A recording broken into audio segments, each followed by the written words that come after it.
Welcome to the DRGN SLYR Podcast. I am Steven. With me, as always, is Bailey. And our guest today, Candace Jones, the founder, creator,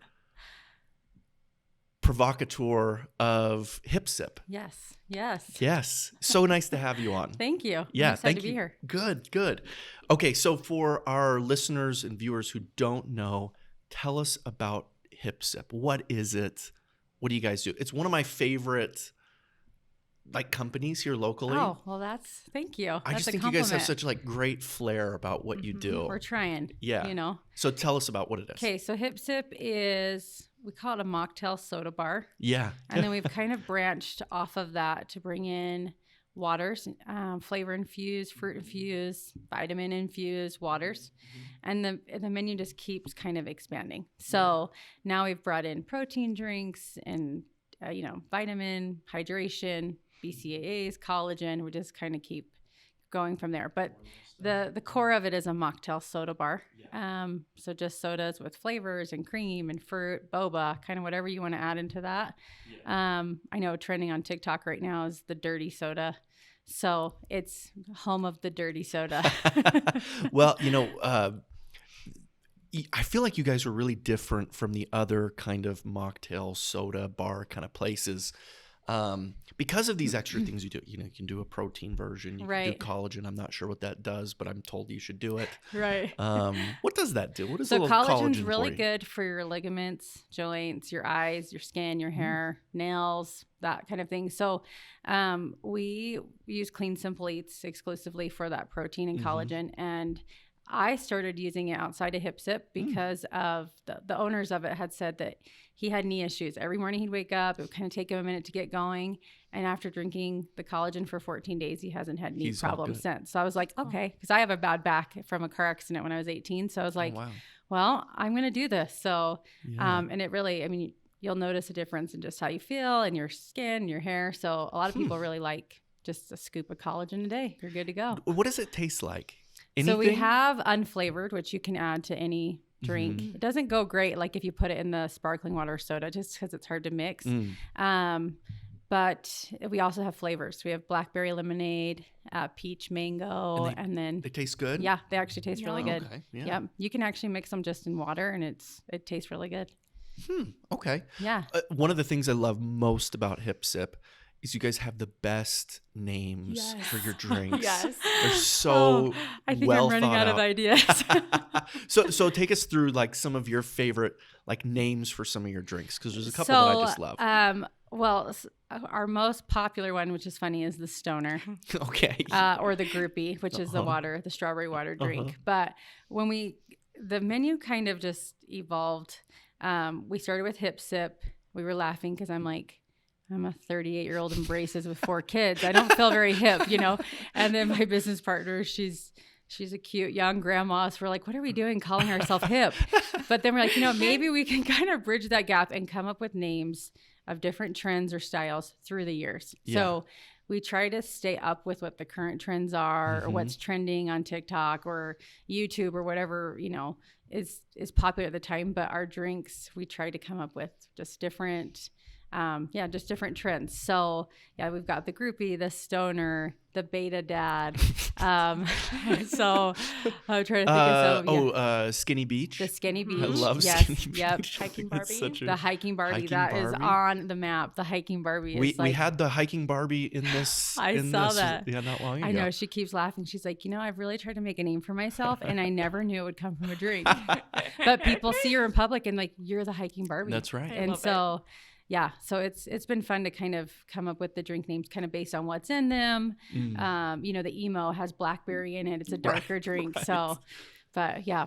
So how do you come up with the name? Because I feel like a lot of the strength of HipSip, even the name Hip, I love, because you remember when we were, I don't know, maybe teenagers. Right. And hip was really not a cool word. Right. It was for our parents. Right. Not for us. Right. But now it's sort of ironically cool now. Which is genius, which by I the way. think kind of came back a little bit with hipster, maybe. The maybe. hipster, that it kind of became really cool through that. But, if our parents were like, oh, this is hip, we'd be like, you'd be like, if you think it's hip. What a dork calling it exactly, hip. Yeah. Exactly. Yeah. Do you think that's square over there? Yeah, right? Yeah. exactly. Like it just seems so silly. Yes. So I love the names. How did you like come up with them? What's the process? Is it just like you hanging with friends and you're like, man, Skinny Beach would be so funny to call this drink? I don't, it's funny. Sometimes I wake up in the middle of the night and they just come to me and I start writing them down in notes. And I have like a running note on my phone of just like things that I'll see. And I'm like, oh, that'd be a great name for a drink. Yeah, I do that too. Fortunately, I have a freshman in high school and an 8th grader. So they're very quick to tell me if it's not a good name. But they actually have come up with quite a few of them. So they'll be like, Mom, this is like a really funny name. You should use this. So I'm like, that might not work because it's not appropriate. But they actually have been really helpful. Yeah. I think actually one of my kids, I don't remember which one, so I'm not going to say because I'll get it wrong. But one of them came up with Hip Sip. Oh, so, really? Yeah, one of my kids was the one that said, as we were throwing around drink name ideas, and I was like, what can we name it? And they're like, how about Hip Sip? And I was like, because we wanted something that would become a common name. Like, hey, you want to go to Hip Sip? Like that's how we tested it.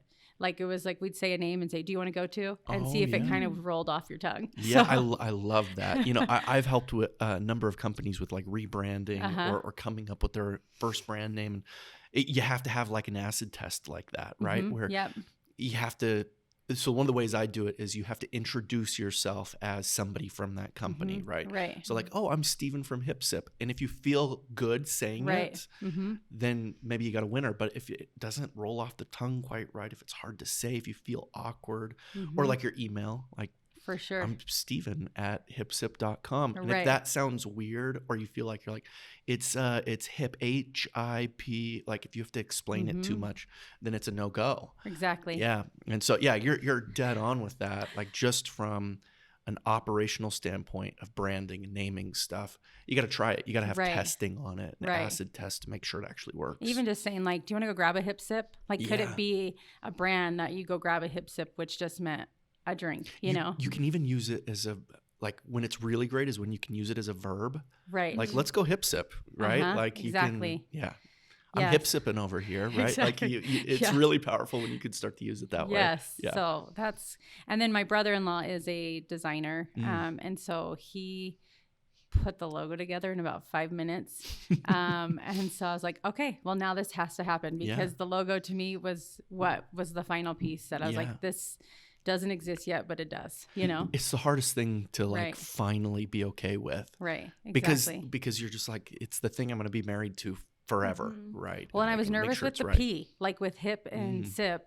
How is that P going to look? Because, just even the shape of letters when you lay them out in a logo. Yeah. And so he laid it out in a way I was like, okay, this can work. Yeah. So how did you come up with the idea to start Hip Sip? Like, why did you decide to kick this thing off to begin with? So I moved to Idaho about 4.5 years ago. But before that, I lived in Utah. I lived in Vegas. And for me, I've always been a soda drinker since college. It was like my roommate and I, we called it a freshie. We'd go to like McDonald's and get a drink. And a freshie. Yeah, we're like, want to go get a freshie? And it'd be a fresh Diet Coke because it was like our third of the day. Yeah. But when I lived in Utah and Vegas, in Vegas, I really would just go to Sonic.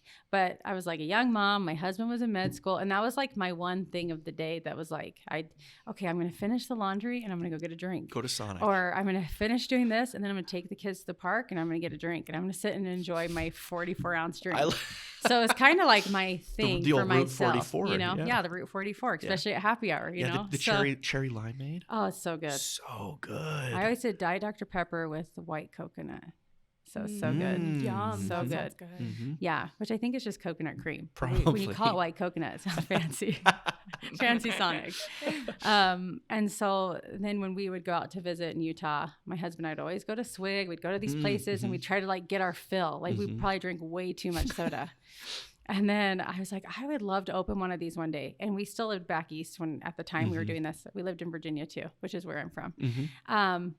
But he was busy in med school. I was working with all these little kids around. So it was always on my back burner of something I'd like to do. And then I moved here.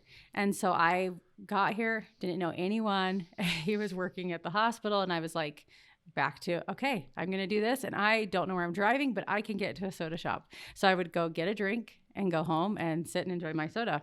And so that was kind of where this all started, was those became my friends. Like these young teenagers, they started to know my drink, or, you know, they would like recognize my kids or know my kids' names. So I didn't know anyone here, but it was like the one little familiar 60-second interaction I had. Interesting. And so that's kind of been my motivation behind that.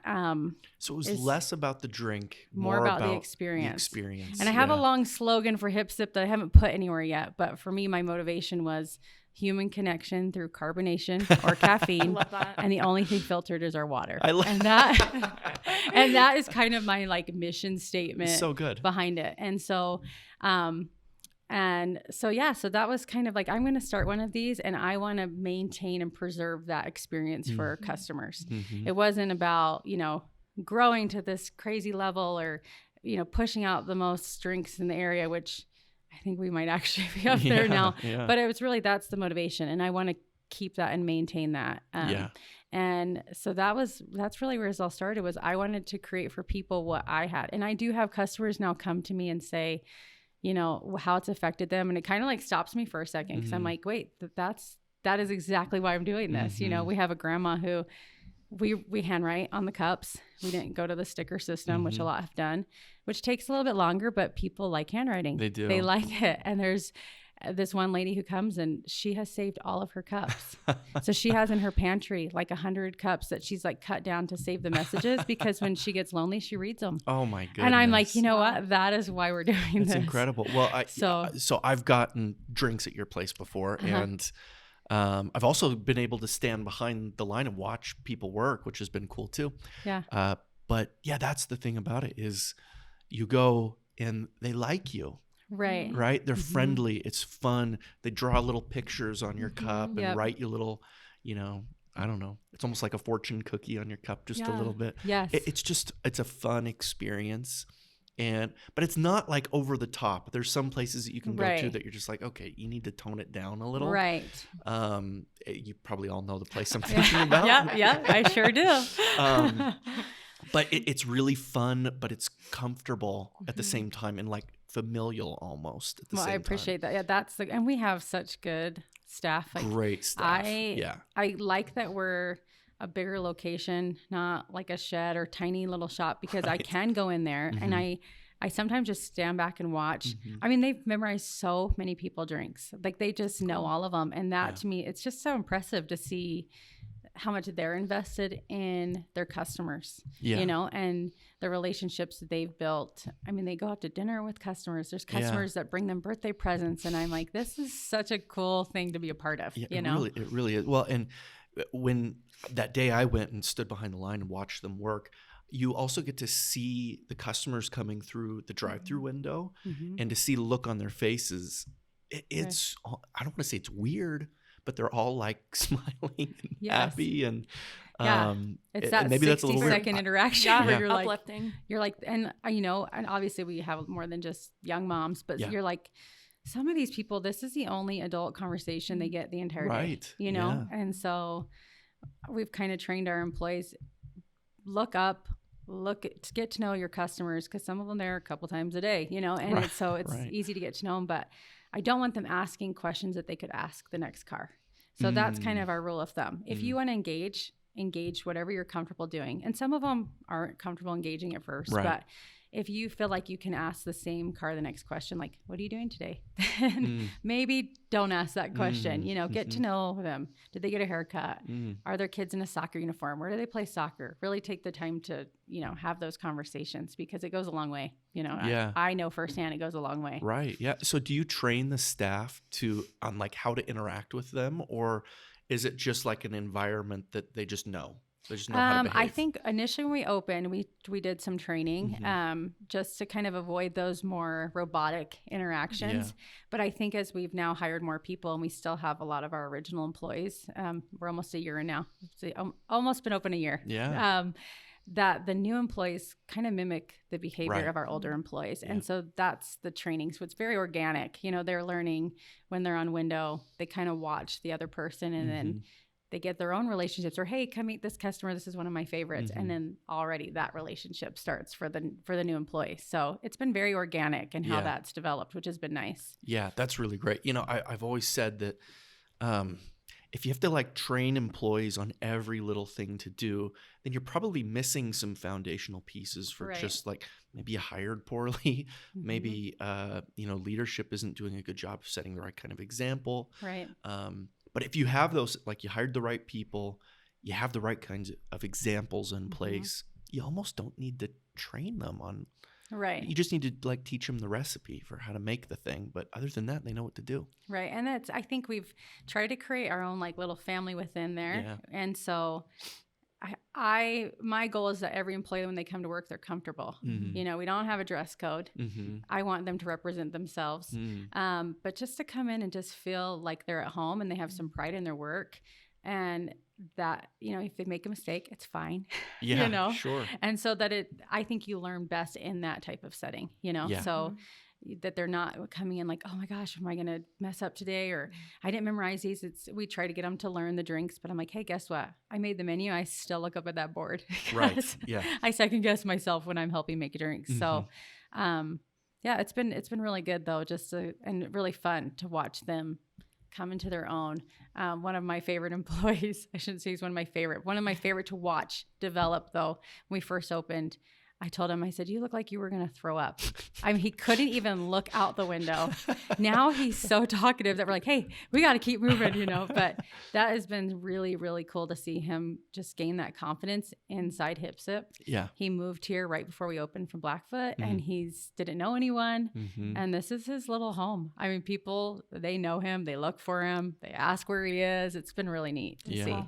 So yeah, it's when we were there, you can just tell it feels special. Yeah. It feels like there's something really special happening outside of the drinks, right? There's just something good that's happening there. Well, I appreciate that because that is the goal. And when I hear that, I'm like, okay, that's the success for me. That human connection through carbonation. It was an environment that I was like, oh, I just want to come hang out here. Like, I want to be around these people. Yeah. Well, and I've had a couple of friends go through some tough times recently, and I'm like, I know this might sound silly, but come to Hip Sip. Come hand out drinks with me because it's like the saying, filling someone's cup. Yeah. Your cup is the one filled when you're there. That's right. And you're filling their cup with more than just caffeine. It really, it's when sometimes people are like, collagen. I don't understand the culture of these soda shops. I'm like, it goes way past the drink, Yeah, I think you're right. Yeah. Interesting. Okay, so I have to ask this. Yep. The little peach O that goes on every straw, where did that come from? Okay, so my favorite candy growing up was peach rings. Yeah, same. And I love them. I love peach rings. And this is where I feel like the brand, it's just meant to be. Because when the logo is designed, the straw is clearly, it's the I in hip. And it's the I in sip. And so we didn't realize that the straw was going to become our focal point, but it did. There's a sandwich shop back east called Potbelly's. I don't know if you've ever been there. I have, yeah. But they put a cookie on their shake straws or their smoothie straws. Oh, I didn't know. I've never It's gotten like a a smoothie little before, cookie. And that's like my favorite thing. It's just a little treat. You don't have to buy the whole cookie. You just get a little bit of a treat. And so I was like, I love that. I'd love to do that. But cookies are hard because if the soda comes out at all, that cookie soon becomes a soggy cookie. Right. So I kept thinking about what can we do? And I was like, peach rings, it's my favorite candy. Yeah, I love it. So it just fit, and we put the peach rings on at first. We're like, maybe we'll just do them on 44s. And then I was like, no, we can't just do them on 44s because everyone wanted them. So well, it's such a unique like Hip Sip thing. Like I don't think you can go anywhere where that comes out like that. It's just another thing that's like, yeah, this is definitely a Hip Sip like drink. even if you don't see the sticker, people see that peach ring. There's been a few times we run out for like a brief second and people will come back through the drive-thru. Hey, I didn't get my peach ring. Like, I'm so sorry.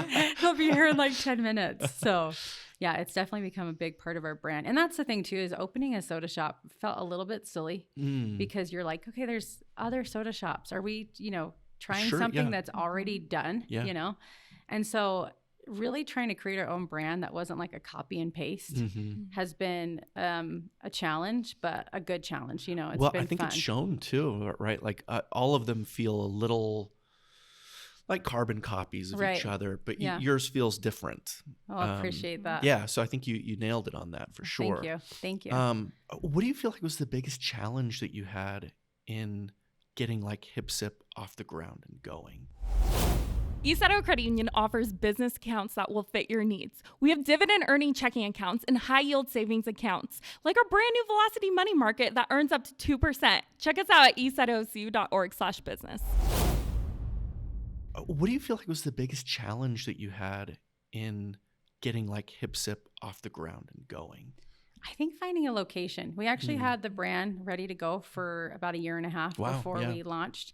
We're good friends with the owners of the Mexican restaurant. Yeah. And so... great food, by the way. Oh, so good. Yeah. So good.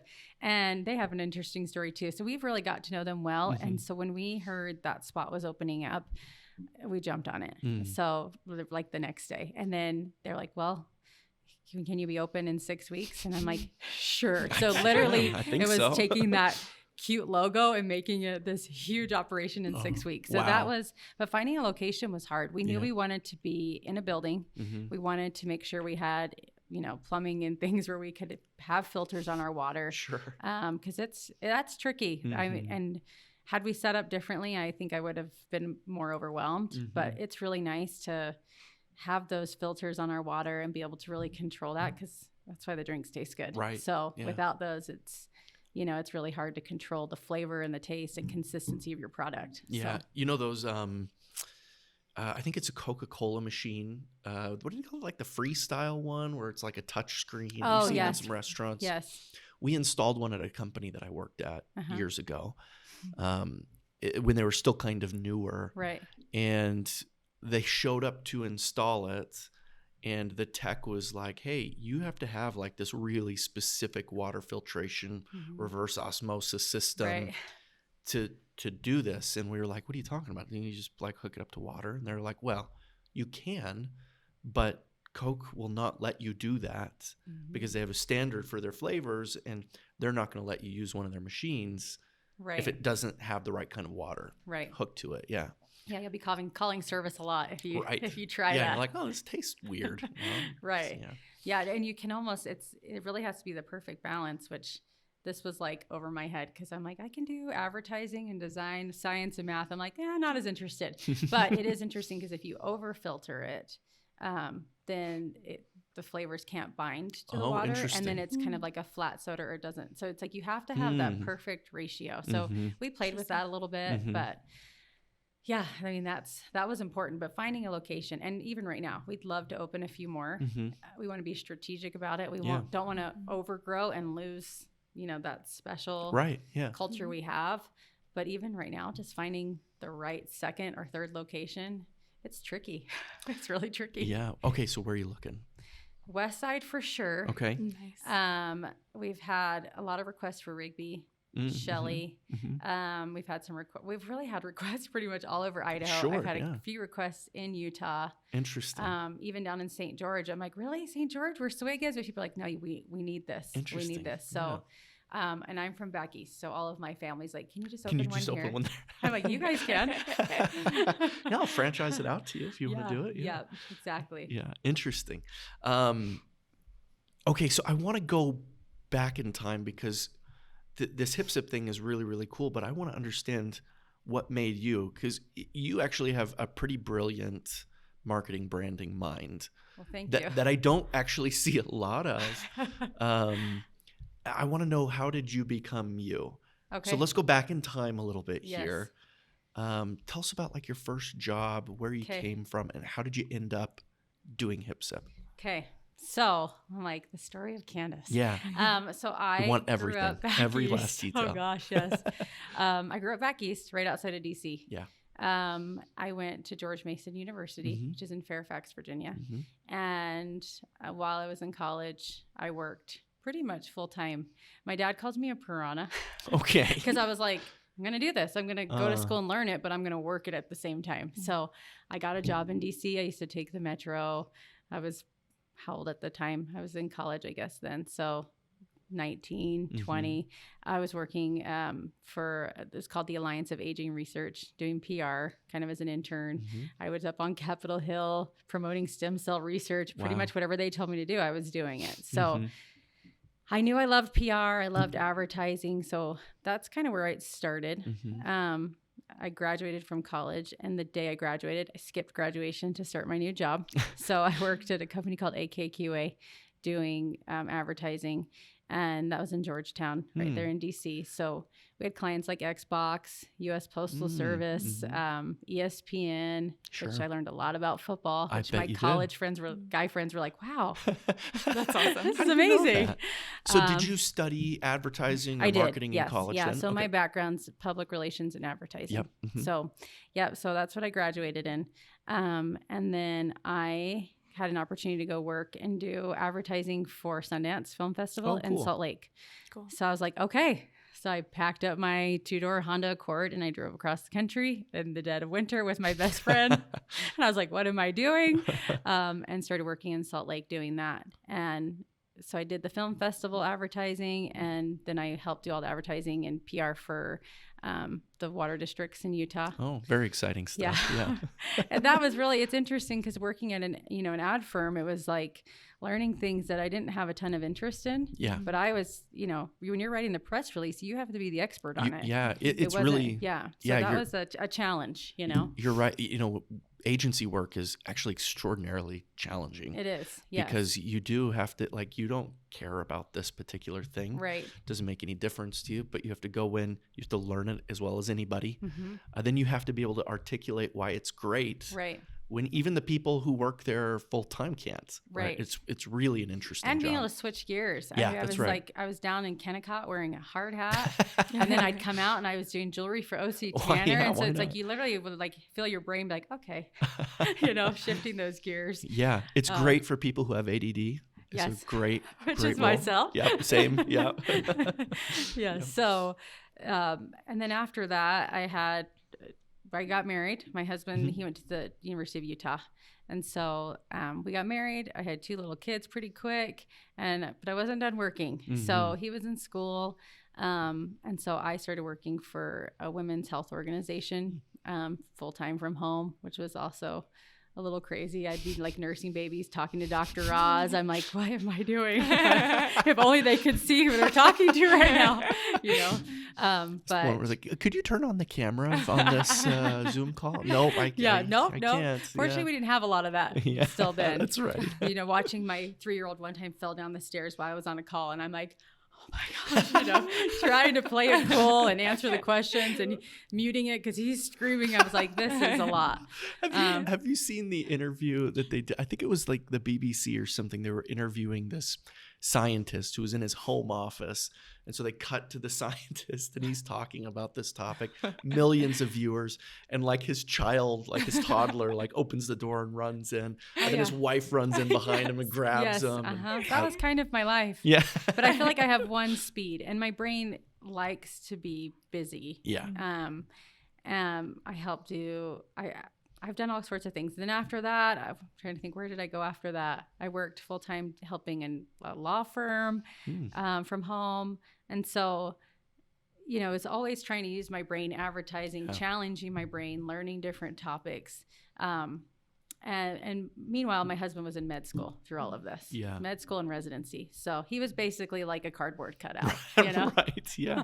So, and we have 4 kids. So through all of that, had the 4 kids. So, and that's kind of, I've always been wired to want to be creative. Yeah.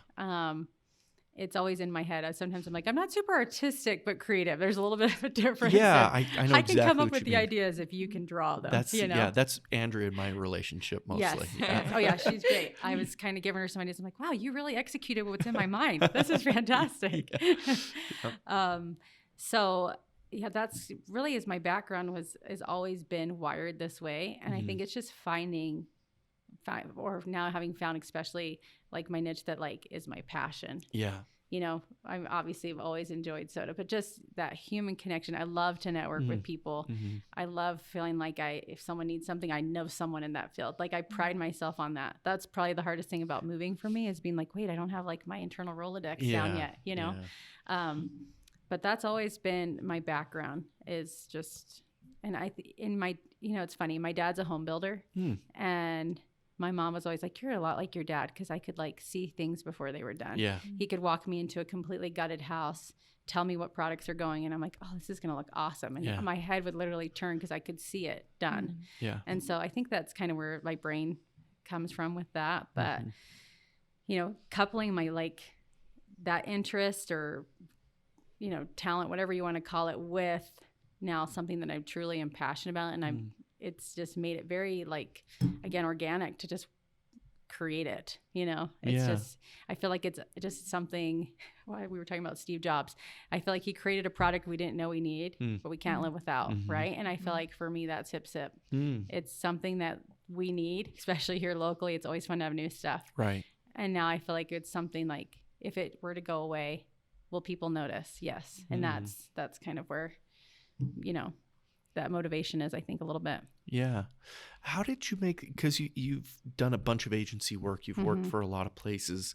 How did you make the call to say, it's been fun working for other people, but I'm going to do my own thing? Like, how did you make that transition?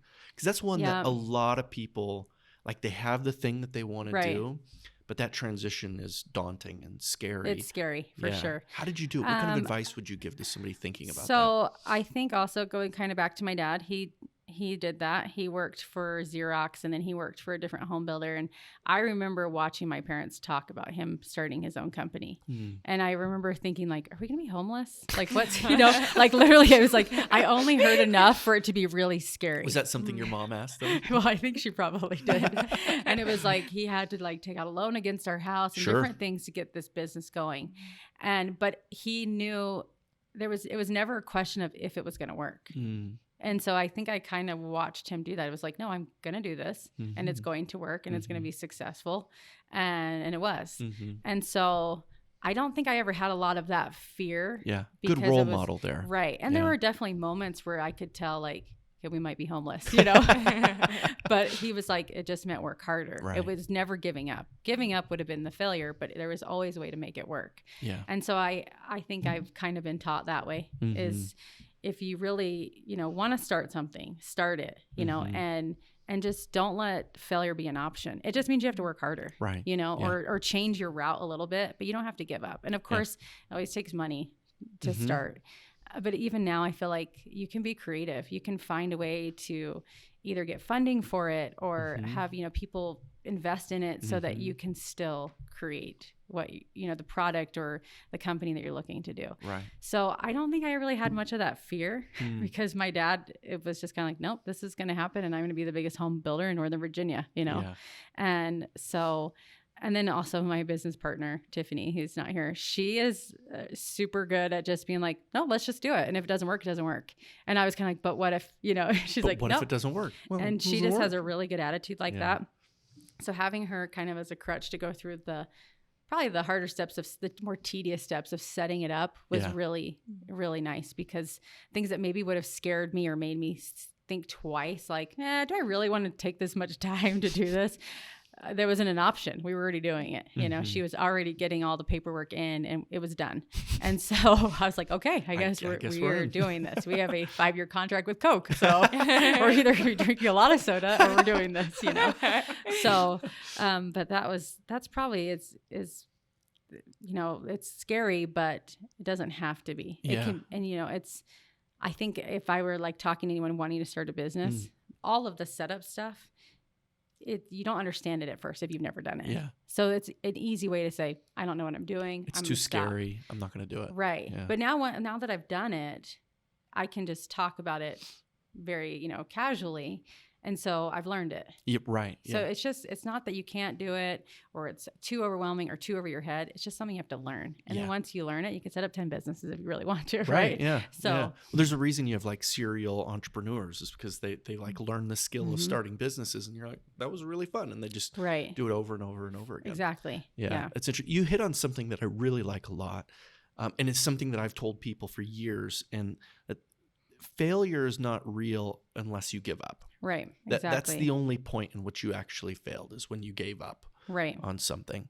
So with HipSip, did you try something and say, this isn't quite right, and then pivot into something else? Or have you always had the vision and knew exactly what you wanted to do and executed exactly to that? Or did you adjust along the way? We've definitely adjusted some things, not probably super noticeable, but I keep telling our employees that have been with us since day one, I'm like, I am sorry, you're kind of like the first child. Like, we're learning on you, you know? So we'll come and be like, we have a great idea. And then a week later, like, that wasn't a great idea, you know? And so, even just little products and things that we'd get, and you're like, okay, this is great. And you're like, no, this is actually way more work and not enough of a financial return on it to really keep doing it. So, but then in those moments, we're like, okay, this will be seasonal. Right. We might bring it back. So just the way you word it sometimes. Not like it was a failed, but it was a seasonal. It was a seasonal. That was a special. That we did. Yeah, it was a special. Never coming back.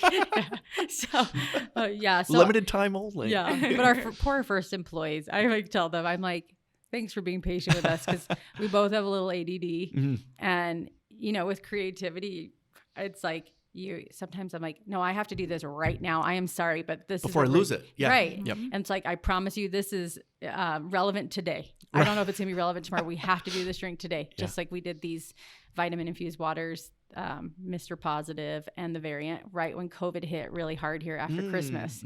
And they're green. So they was perfect. And they help with hydration and vitamins. It was like, no, we have to do this right now. Right. Yeah. And it was like 7:00 at night one night. And they're like, okay. You're like, really? Right? And they're like, how do we make them? And I just quickly scribble on paper and slap it on the wall and we're good, So, oh my gosh. But so we definitely learned as we've gone and been able to streamline some processes, staying on top of how much product we need on hand. It's tricky, but we've gotten a lot better at that. I wouldn't say we ever didn't do well on it, but it increases every week too. So you're like, okay, well, how much did we go through this week? How much did we need? Add 10%, and it's kind of done that, snowballed every week. So have you been at a 10% growth clip like every week since you've been open?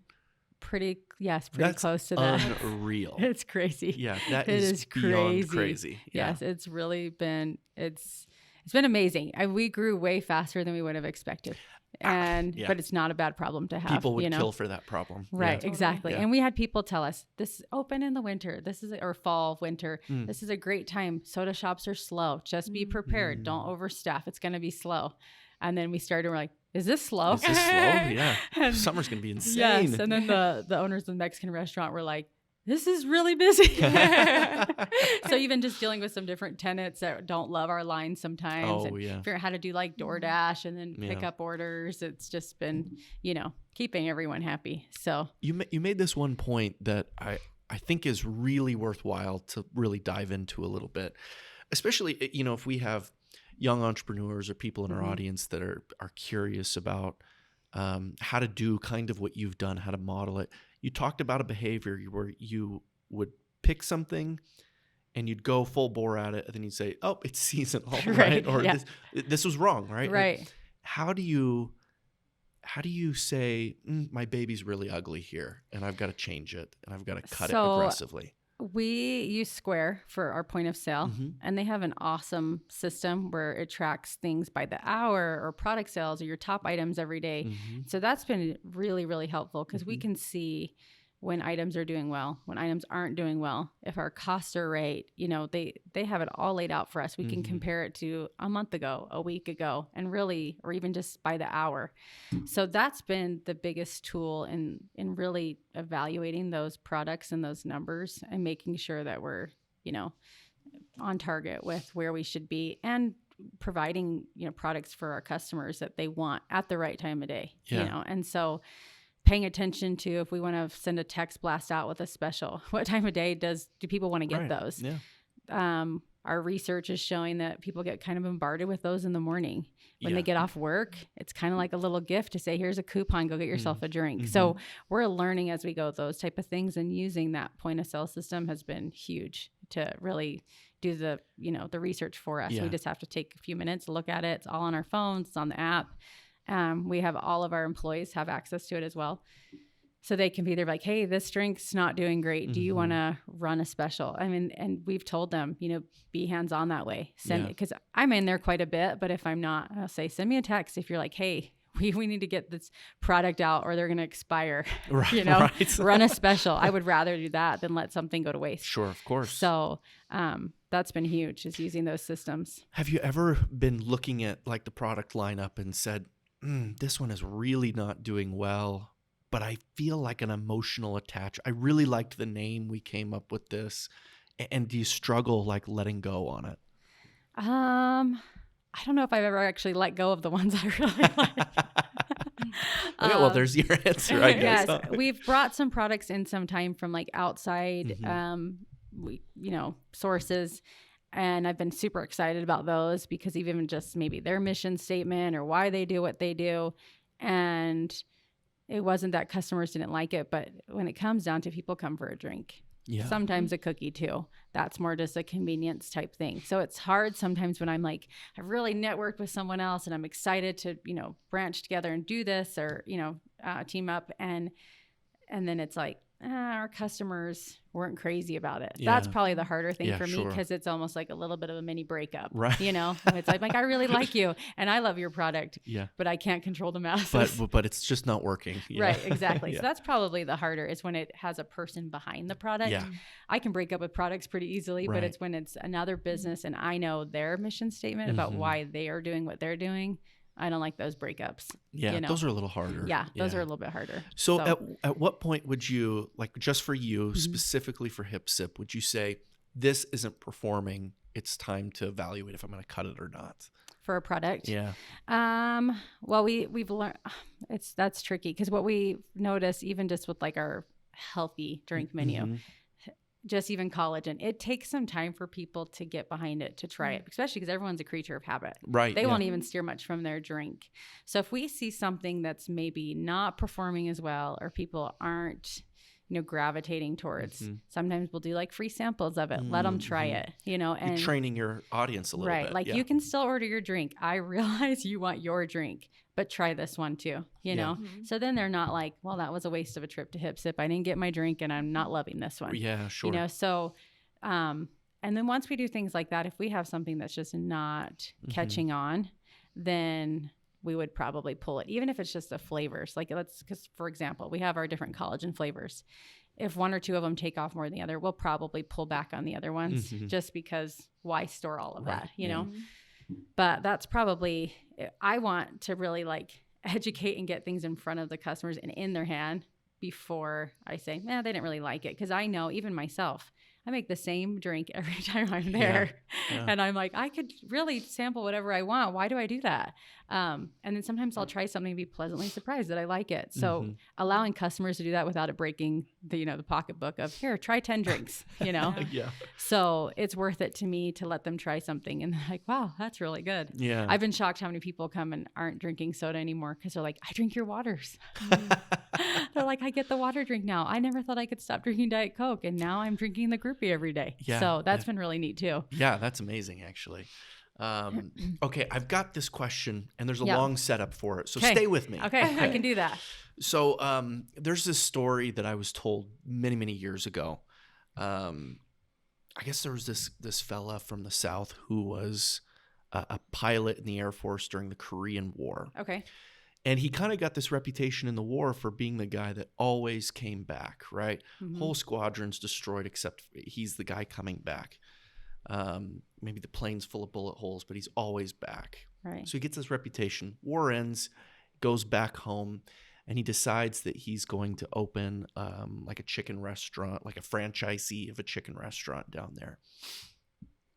Opens this restaurant, and it becomes really, really successful. Then he opens another and another and another, and they're insanely successful. Of all the franchisees, he's the top performer.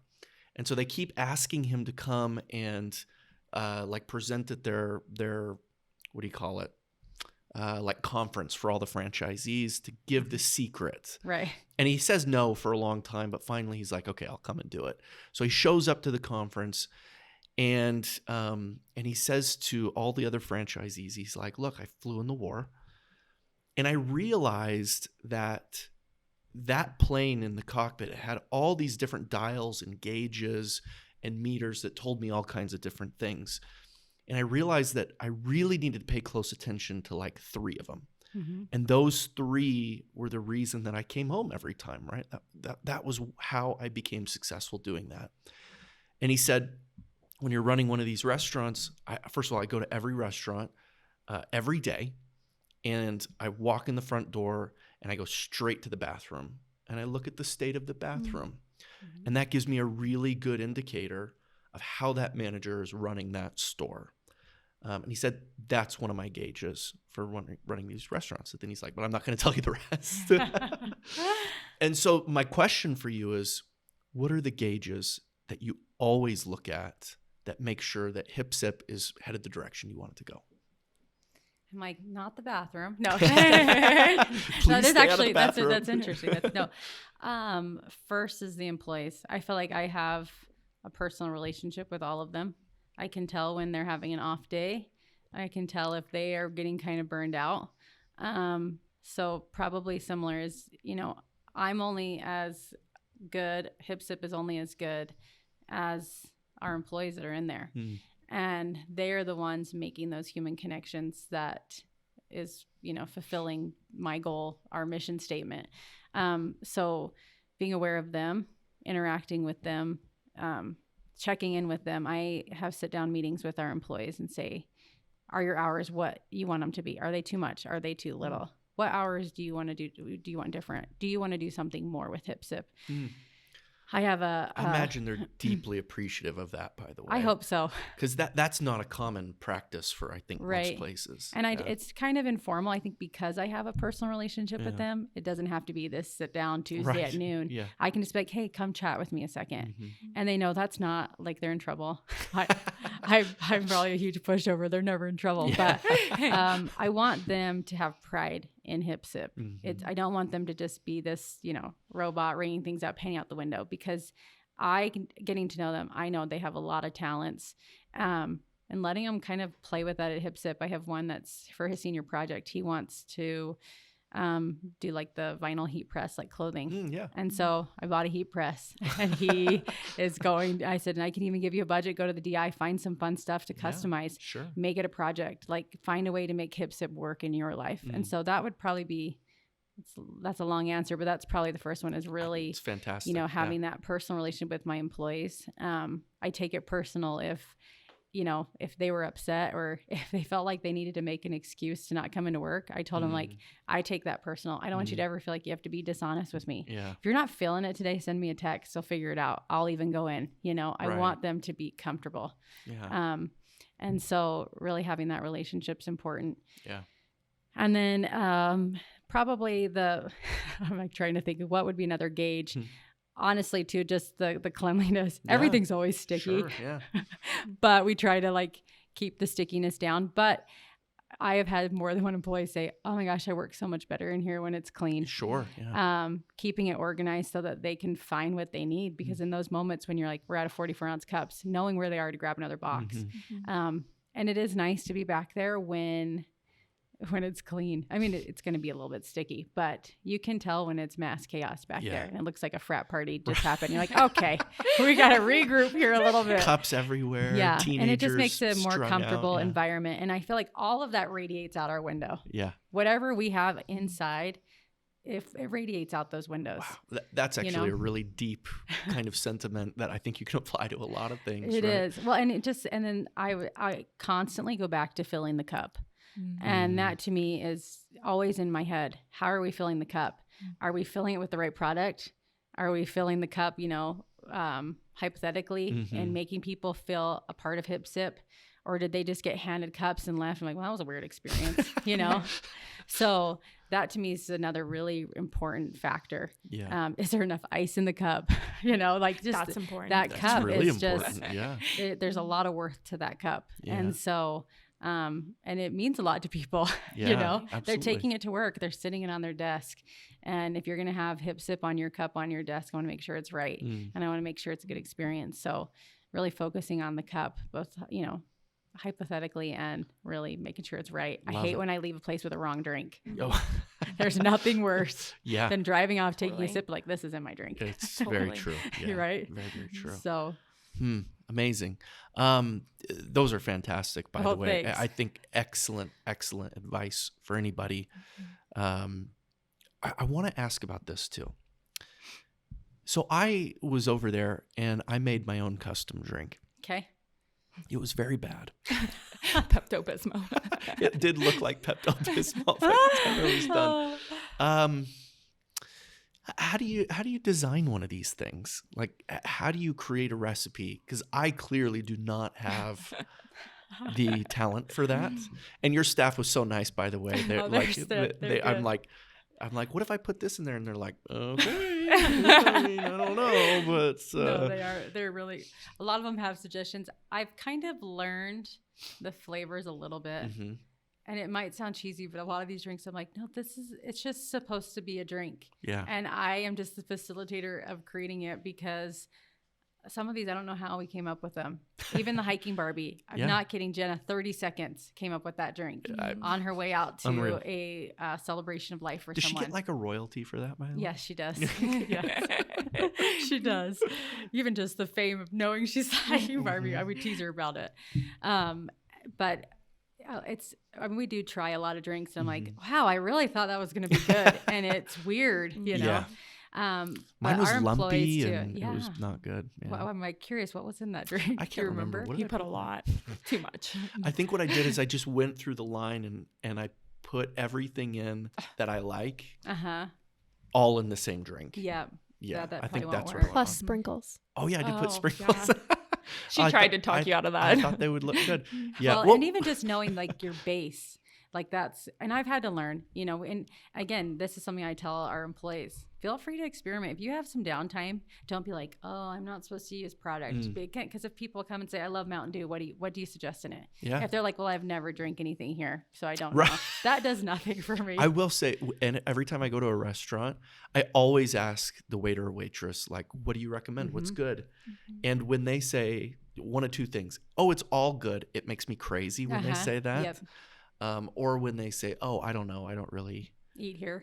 I'm like, oh, well, why am I eating here? No, then? really. Yeah. Well, and there's a restaurant back east that all of my friends worked at in high school. That was a very well respected restaurant, and they had a rule that you had to try everything on the menu unless there was an allergy. Yeah. And so even if you were vegetarian, you were trying that steak because you might surprise yourself, but that was a rule to work there. And I thought, that's genius, because they could really speak to it, and you could tell which things they really liked, or they're like, I tried that, it's not my favorite, but I also don't like steak. You know, they could say that. Yeah. So our employees, they'll play around with things, and they'll be like, hey, we tried this drink tonight, you have to try it. The other night we blended a Red Bull with Dole Whip, and it was delicious. Yeah, the coconut cream. That's crazy. It was so good. Is that on the menu yet? It's not yet, but if you want one, I'll bring you one, or just tell them the blended Dole Whip with Red Bull. Dole Whip and Red Bull. And they add a little bit of coconut cream and ice, and they blend it so it's like thick and cream. It was so good. I might head over there right after this. But you know, you've got these teenagers that are like open minds, and anything can happen, right? Well, you make this great point too. Like, taking care of employees is really important. Making sure they're in a good place is important. And when they're in a good place, they feel like a freedom to be creative and to try things and take risks. And sometimes they come up with incredible, wonderful, beautiful things that would never happen if you didn't create the environment to allow them to do it. And just even an environment where, you know, there's people have come through and they will say, how are you today? You know, and they'll be like, oh, I just came from a funeral, or I just came back from a court from getting divorced. And you're like, oh my gosh. And so our employees, give them a free drink. Right. You know, I love it. We use common sense. Yeah. Common sense is not common. No. And if I can teach them to use common sense and have pride in their work, we're good, you know? Yeah. And I will get messages from people like, I just want you to know, I so appreciate that. It changed my entire day.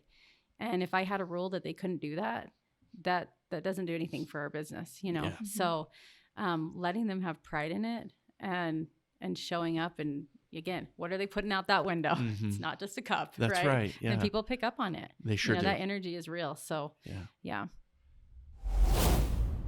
At East Idaho Credit Union, we're a full-service business lending center. We can help with all of your needs, from a small startup all the way to a large enterprise and everything in between. Our commercial loan officers will work with you to understand your business and to help get you to the next level. Come check us out at eastidahocu.org/business.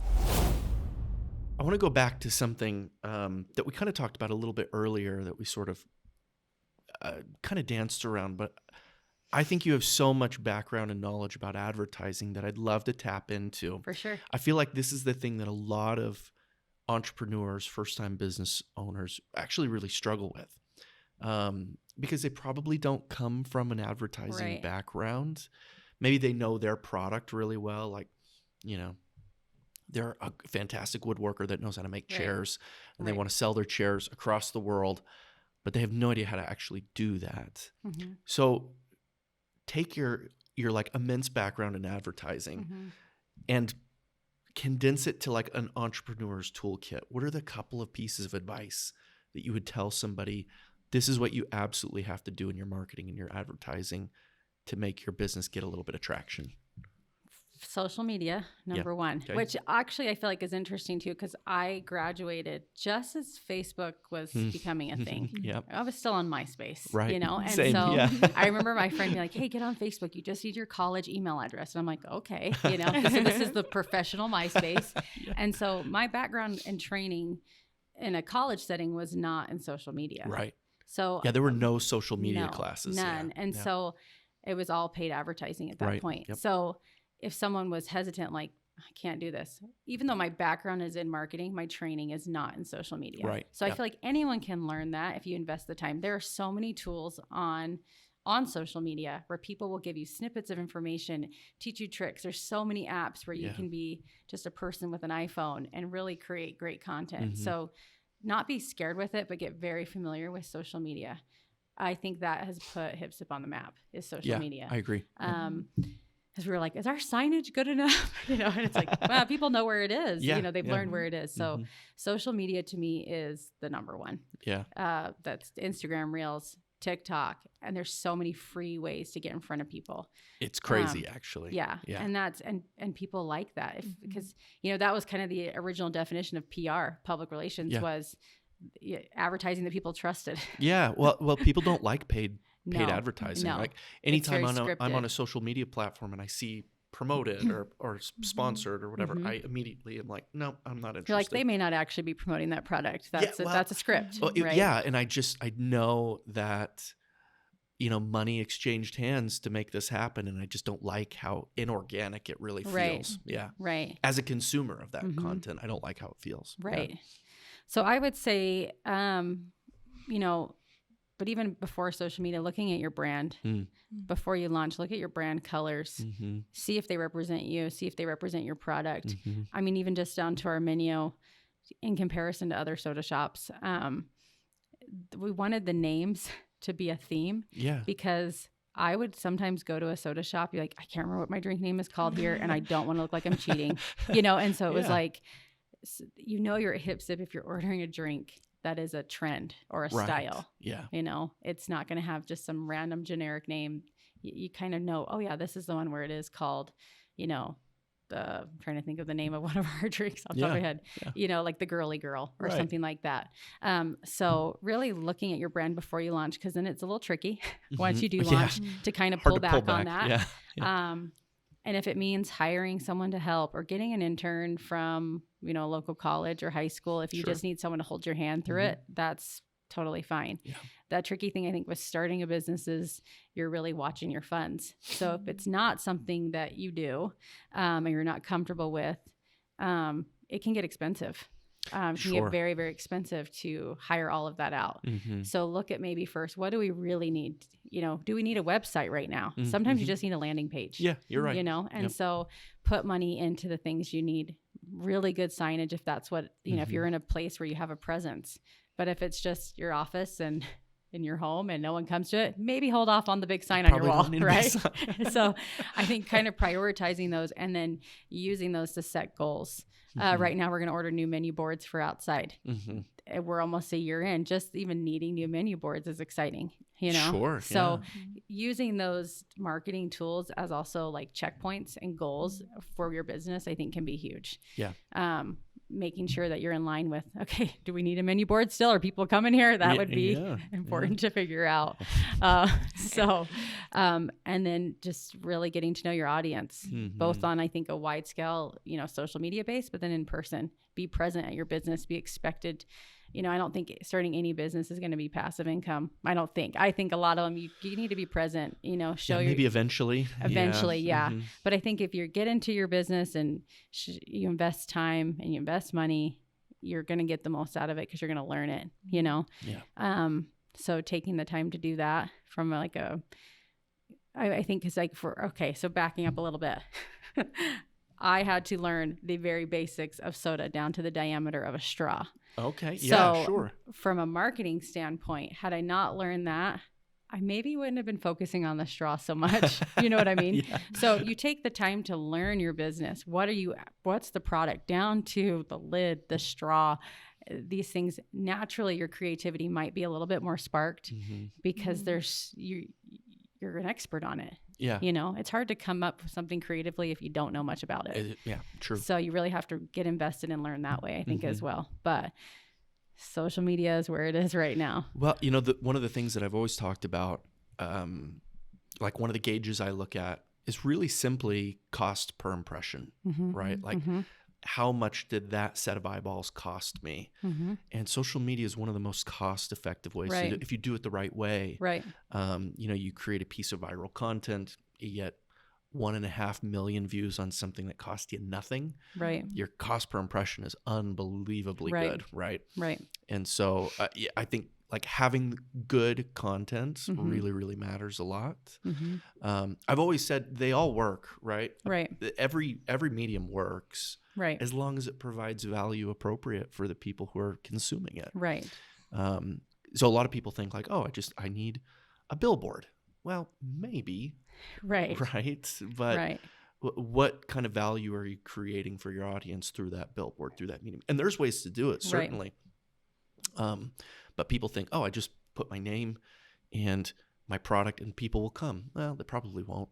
Well, and I think it's, thinking outside the box, for example, a billboard, right? If we did a Hip Sip billboard, people might see it. They might like it. Are they going to drive to Hip Sip? Maybe. It's hard also to track. Yeah, really hard. Something we're starting right now, we've actually done it with, I think, 2 businesses now, is we look at our cups and we're like, these are walking real estate. That's right, yeah. So we're selling space on our cups. Yeah. So people can, buy a 1-week ad and then that's a walking advertisement for them. So really figuring out how to get in the hand of your consumer. Right.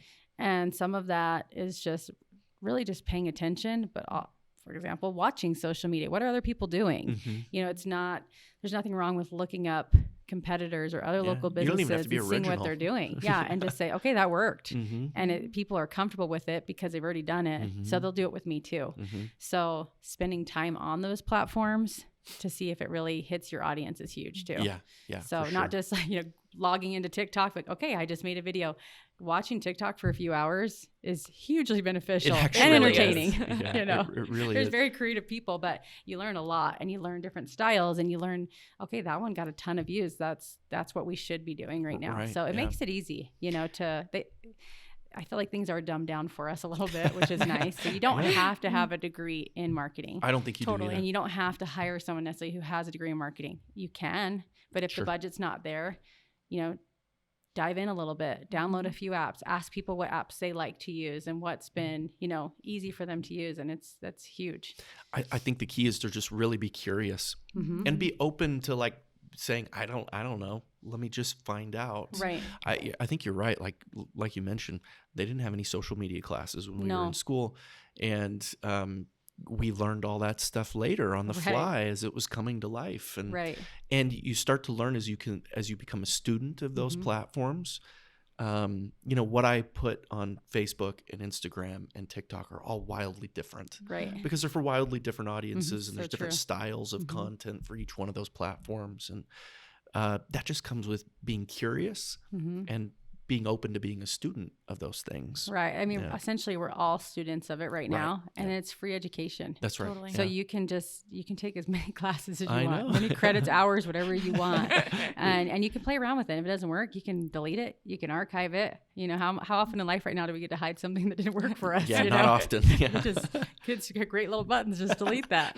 So, I think if just being willing to dive in, because if someone looked at me and said, well, your background's in marketing, my interest is in marketing, right? And my interest is in branding, right? And I think if you're willing to be brave enough to dive in, and someone say, well, I'm not creative, then that could be true. Then get someone to just kind of hold your hand through it. But I think we can all really take advantage of these platforms. And I'm sure a lot of people that are hugely successful on them probably would say they weren't super creative, you know? Yeah, for sure. It's like accidental fame sometimes. A lot of the time. Yeah, right? Yeah. And it's just being organic. Yeah. One of the other things that I see you do frequently that I really like a lot is in your marketing and your branding, you'll take some chances, right? Like you'll do things that are not just right down the middle, that like it just, Skinny Beach is a great example of that, right? Like where it's super memorable and maybe a little edgy, yes. Right? Talk about that. Like how can you kind of teeter that line to your benefit? I get scared almost every time we do this. We all I'm do. like, is this Idaho friendly? I don't know. I ask these guys that kind of question all the time. Like we want to make an energy drink, and because we actually, this is when we were like supporting truck drivers, which we can always do. But when it was really in the news, and I pulled back on it, and maybe should have done it, but we wanted to call it the Mother Truckers. I love that. And I was like, can I do this? I don't know if I could do this. And it is a little scary. Whenever we launch something that might be kind of edgy, I'm always like, oh gosh, because I also managing the Instagram. I'm like, when I get those messages from people that might be a little bit like, I don't love that. Every once in a while, I'm like, oh, so sorry. Part of being hip sip was we try to stay on trend with things, and sometimes it's not for everyone, but that kind of thing. It's scary because I am also like a pleaser personality. So I'm like, oh, you hate it? I'll delete it. It's easy for me to want to do that because I just want it to disappear. But I think seeing how many people respond to it and it being memorable is what keeps me, like, okay, this worked. People like it to be a little edgy. We pull in a different audience sometimes when we do those things. So it is a little scary for me though sometimes. Yeah. Well, it's interesting because when you do go a little edgier, you create this polarization a lot of the time where some people, like a particular audience, is like, I love it.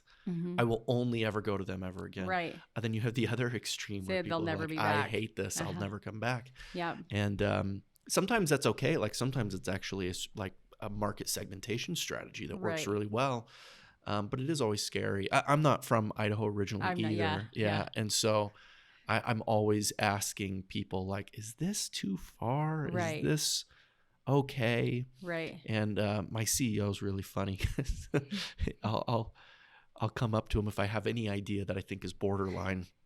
And I'll usually have it like on a piece of paper and I'll slide it across the desk to him. We're like, okay, stay with me. Let me explain. Let me try to. And he's actually really, really good about being like, it's a little different, but maybe different's good, right? And he actually has let me try a lot of stuff that maybe, I don't know, he shouldn't have. Right. Yes. Well, right now we have a protein drink that I think we'll launch maybe next week, and it's peach flavored. And again, I feel like my creativity, I'm like, what do I have left for naming things?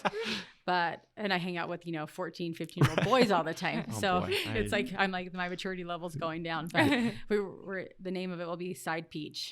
I love that. And so it's like side piece, which I'm like, someone maybe who's been cheated on is going to be like, I'm never drinking that. I'm really upset by that. Yeah. We're like, it's memorable. I don't know. But I would go and order that just because I like the name. Right. Totally. Yeah. So we hope we hit enough people and it tastes delicious. We're like, just say you want the peach one. If you can't say side peach, they'll know what you want, it was just in college. I remember reading, or they would say, if it bleeds, it reads, which essentially meant that if it got people's attention, it would be the biggest story. Yeah. And so taking those risks sometimes without being super offensive or too politically driven, that's the scary thing too. You have to be careful of that. Yeah. That's, and so I think just being willing to push a little bit, people remember you. Yeah, you know, they do. And you appreciate it. I think especially if it's done like in a playful way, people are a lot more forgiving. If it's like I'm taking a stance, people are a lot less forgiving of that kind of stuff. Right. But yeah, like Side Peach, like it's playful, it's fun. Right. I'm clearly not trying to offend anybody. I'm just coming up with a silly name. Right. Yeah, those tend to play a lot better. Yes. Yeah. Yeah. And we've had so many people move into Idaho in the past year or two from other places that they do like a little bit of something different, a different flavor, you know, no pun intended, just because it's like reminds them maybe of home to be a little edgier or whatever it might be. Yeah. Because everything here, I know when I first moved here, I'm like, oh, this is different, you know, coming out of the DC area. Yeah. So adding a little culture is always a good thing. So yeah, I think so. So I'm from Texas, and I grew up in the Dallas-Fort Worth area, and culturally, there actually are some similarities to Idaho, but then there's some things that are real different too. Right, really, really different. Right. And I you know, one of the things that my staff often hears me say, is this too Texan? Like, is it too Texan? Usually they say yes. Yeah. Because I need people around me that can tell me no. Right. Like that's too much or that's too far. And sometimes that can be hard to do because some, you know, people are afraid of any kind of conflict at all. But I think in branding and marketing, above almost anything, you've got to be pretty brutal about it and be willing to say that totally sucked. We shouldn't have done that at all. Like, I think it's okay to do that. Right. Yeah. A lot of people aren't comfortable with it though. Right. Yeah. It's scary, especially if I'm the one responding to messages. At least need to hand that job over for those days. But we haven't had anything too bad, you know. Every once in a while, we'll have someone come to the window. It's like a sweet old lady, and she's like, doesn't want to say skinny beach or something like that. And it's cute, you know. But nothing crazy. They're like, it's a pineapple one. Okay. You know. So more making people more comfortable. Oh, the skinny beach? That's like, what I guess we are making you say these things out loud. That's a little more uncomfortable when we name them that. To like a 17-year-old boy. Right. You know? So that's probably more of the challenge than the actual menu name. You might be right. Yeah.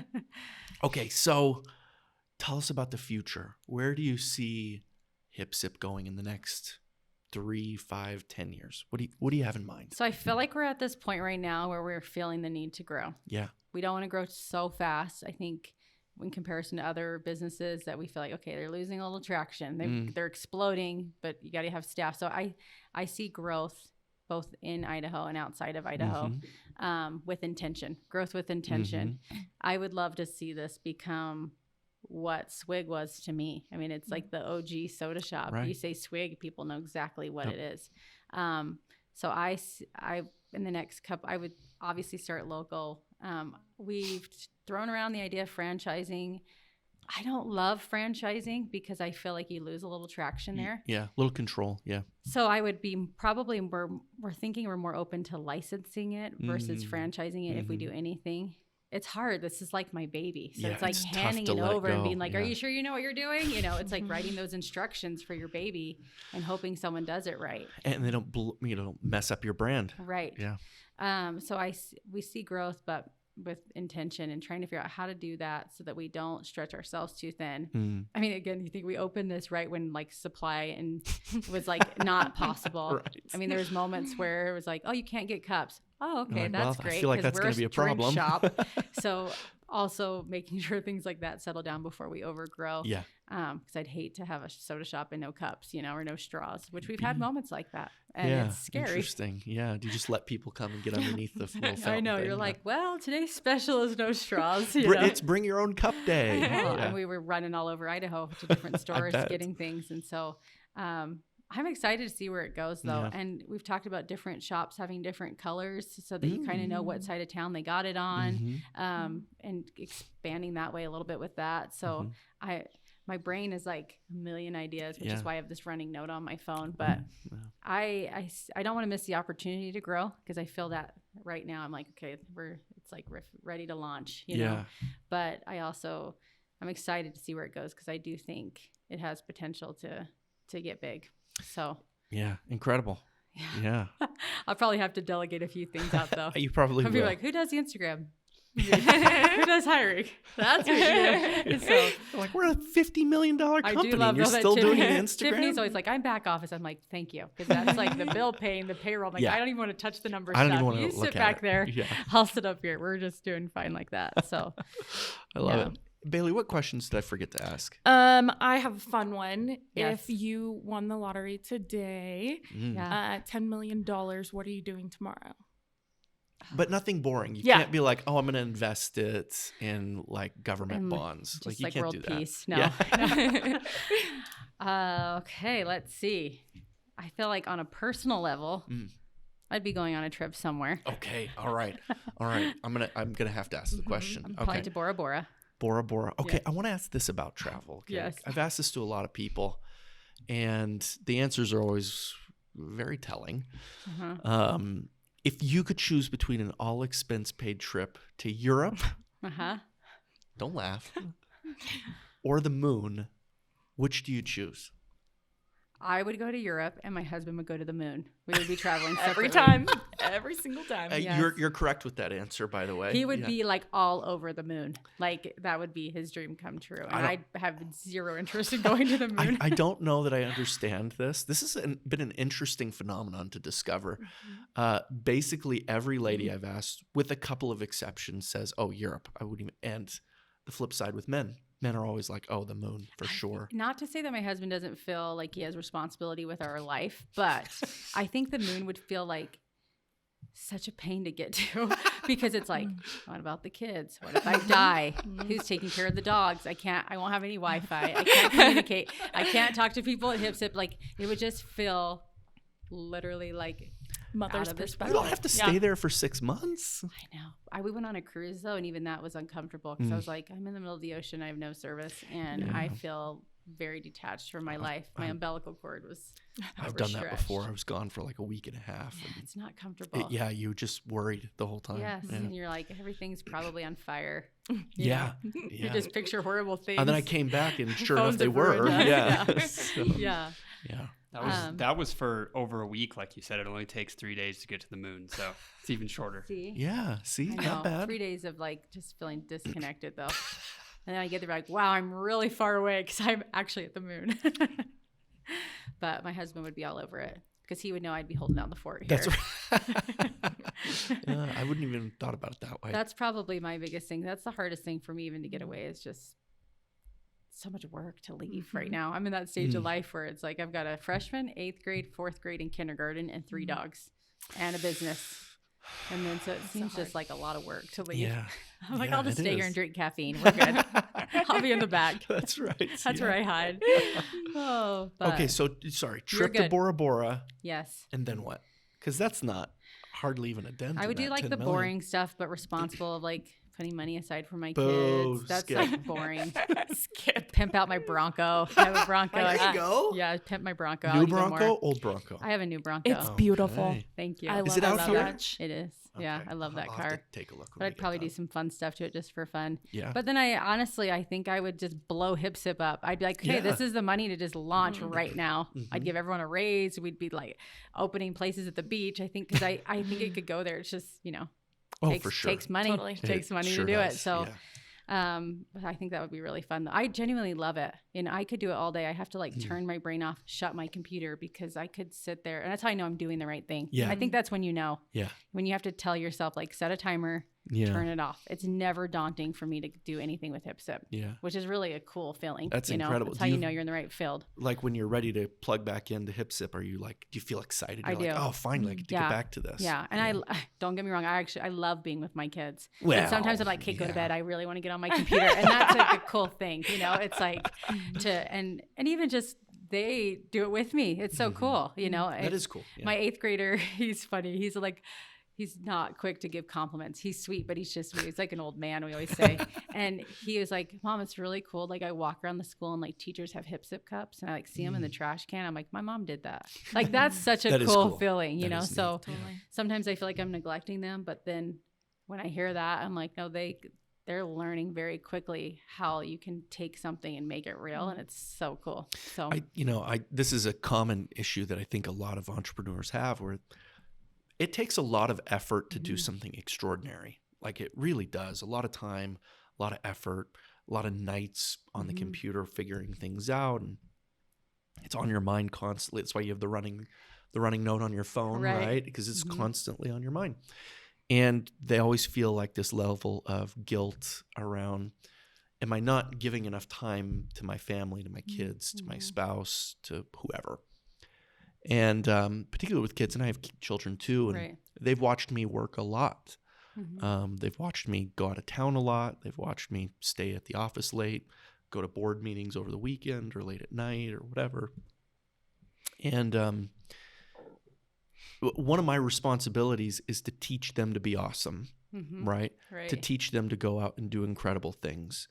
And part of that is I've got to set the example for, if you want to do something incredible, it takes time and it takes a lot of effort. And so I think it's okay for you to show your children this is what it takes to do something incredible. Well, I think that's like, it's huge. I think there's always going to be some guilt. Yeah. But I try to tell myself there's a season for everything. That's right. Yeah. And sometimes that season is a day. So there's some days where I'm like, I have been non-existent. Yeah. And my kids are okay, you know, but maybe then tomorrow I'm going to pull back on this and give more on this, or I'm going to sit down and do this a little bit better. There's a Instagram influencer I follow, and she just did this whole thing on mom guilt, and she has this blow up doll. Who is it? Susie Holman. Oh yeah. We know Susie. Yes, and it follows her around. So she really gives this visual of mom guilt, because it's real. I mean, there's moments, because I've been a stay-at-home mom forever, and so while even with working, this is the busiest I've ever been, and the most I've been out of the house. And thank goodness for DoorDash and things like that. But I feel like, you know, people are like, oh, you just have to create a balance. There's not actually a balance right now. Yeah, sure. Some things are going to go more than I'd like. The laundry, you know, things like that I'd love to have done the way I used to do it. It's not going to happen right now. And that's okay. Yeah. And one day it will, or I'll wish I had more laundry in my washer because my kids are grown up, you know? And so I think being okay that it's not really going to be that balance right now. Sure. Yeah. But giving all of that. And my kids have seen that, I think, too, because my husband with medical school, that was a very long process, especially the older ones. They've moved like 11 times. He would leave for 6 weeks for rotations. But showing them, if you're going to do something, do it all the way, you know? And I was, while my other boys were younger, another side fact, I was a sponsored runner for a while. I ran in college, fractured my spine in college, was told I wasn't going to run. And I was like, okay, I'm going to run. And so just teaching my kids, like, that time investment to be a sponsored runner, it was a lot. But now that they're teenagers and with sports, watching the time they'll put in and making these goals to be college athletes, and maybe they will, maybe they won't, who knows? But it's just really cool to see like them resonate with, I can do it. It's just going to take time. Right. Like you don't have to fail. You can quit. That's failure. Quitting is failure. But really you just shift paths, or shift your expectations, or you know, and it's really cool when they learn that. And so I keep trying to tell myself, you may not have clean underwear, but you can do big things in life. You know? You don't need clean underwear to do great things. No, you don't have to have clean underwear today. Tomorrow you can, but that's hard for me because my mom's the type where like you could wear the same pair of underwear every day. She did laundry so fast.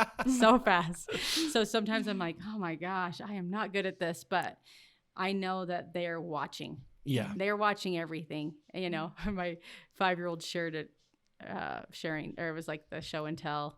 He threw another soda shop under the bus and said that they were dog water. And I'm like, oh my gosh. Sorry. You know, and so that was like, okay. But it was like his pride. He was excited, you know. And he just kept hips the best. And his teacher was like, okay. Everything else is dog water. Yeah, it was really funny. Okay, I do want you to do a custom drink for me called dog water. Okay. Yeah. I think you made it already. Just kidding. That's amazing. No. Oh.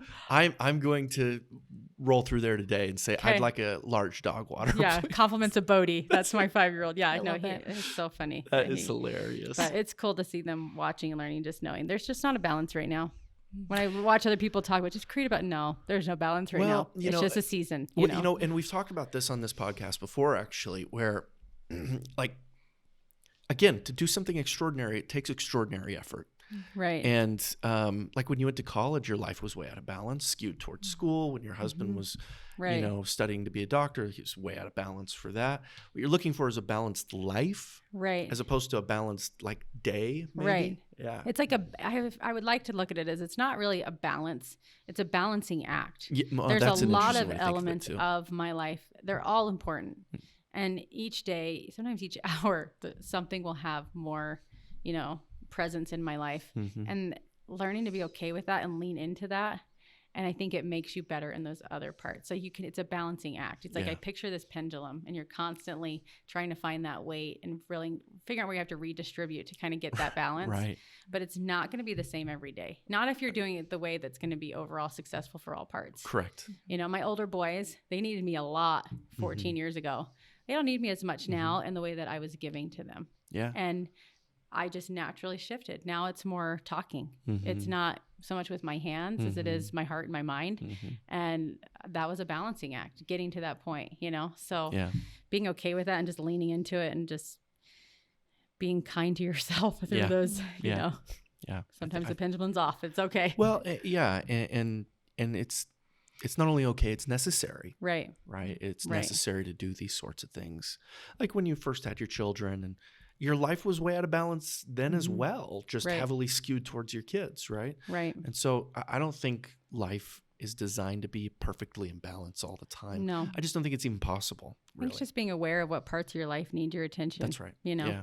And sometimes it's like, I haven't talked to my husband in a few days. Maybe we should talk, and it's just you get busy and that just happens even on his end with medicine. And so just being aware of the parts in your life that you care about and just leaning into them. And then I feel like you get the most back from that. Yeah. So it's like that carnival guy who spins the plates on the you just have to make sure that you've got an appropriate amount of plates that you can handle. Right. But you run from one to the other, spinning them, keep them exactly. going. Yeah. Yeah, they're all moving. They sure are. Yeah. Okay, Bailey, what else? What else did I miss? What's your message to the world? This is the big question we like to ask everyone. My message to the world, I think taking time to value human connection. I think just over the past couple of years, especially after COVID and things, human connection is healing. It's necessary and it's easy. And I think, again, just through a cup, we were able to make that connection and looking for opportunities to connect with other people. It goes a long way. So I got to get my tagline out there sometime, but finding that human connection and not filtering it and just being present is really the most important thing to me personally. Yeah. So, yeah. Beautiful. Love it. Is there anything we didn't ask you today that you were hoping we would? I don't think so. Okay. Yeah. I don't know. Well, this was great. Good. Yeah, that's super fun. It was really, really fun. A lot of fantastic insights. Thank you so much for joining us. Yeah. Incredible podcast. We loved having you. Really wonderful insights. Join us next time on the DRGN SLYR Podcast by East Idaho Credit Union, and we'll see you later. Thanks.